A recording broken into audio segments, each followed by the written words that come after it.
Hi, I'm Paul. And I'm Leena. And today we're talking about supporting someone with a mental health problem. Am I? I don't know yet.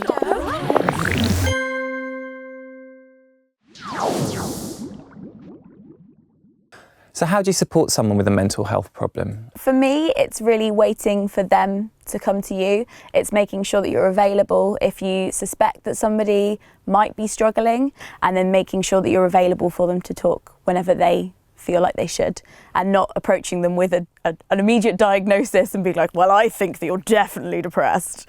That's probably not the best way forward. There are times when someone might not react positively when you ask them about their mental health. How would you deal with that?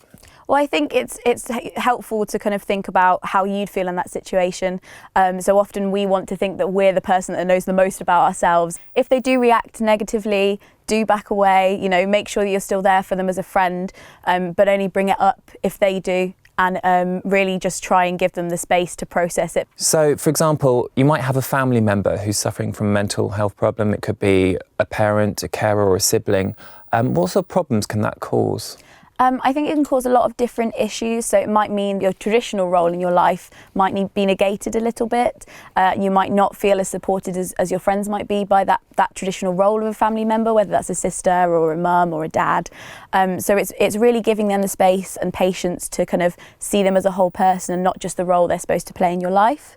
And I also think it's hard, but it's really important to kind of think to protect yourself as well. So making sure that you have alternative roles in your life that can fill in, so a big support network of people that can be there when they just can't fulfill that role. I think that's absolutely right. It may change the dynamic in the relationship, but that doesn't mean it's going to be like that forever. And, as long as your parent or your sibling is getting the right support and help, they can become better again. And I think it's hard for them as well, if they're suffering, for you to flag that they're not fulfilling a role in your life that they should. So what are some sort of small things you could do to maybe help your parent or sibling if they were suffering from a mental health problem?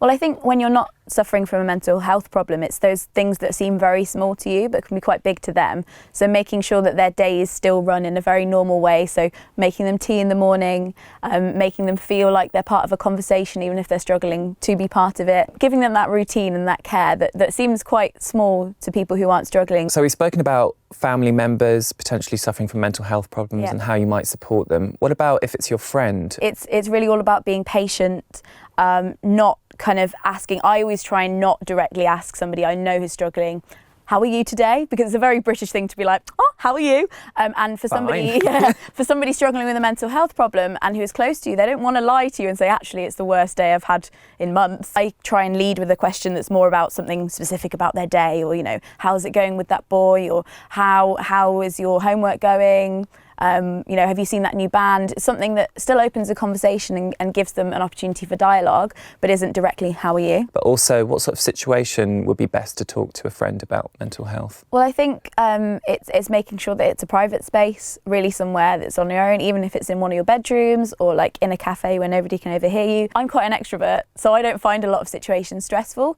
So I might ask somebody while shopping how they are, or maybe in a crowded cafe or at a gig. And for somebody, especially if somebody's struggling with anxiety, that's a really, really stressful situation for them, and their sensory experience might be a lot more amplified for them. So making sure it's somewhere calmer, quieter, somewhere that feels private.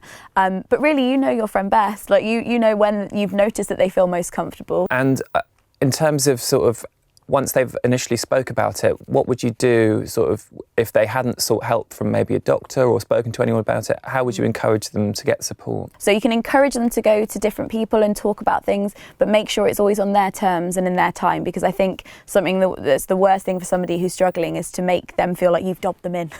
You've kind of told on them that they've got depression.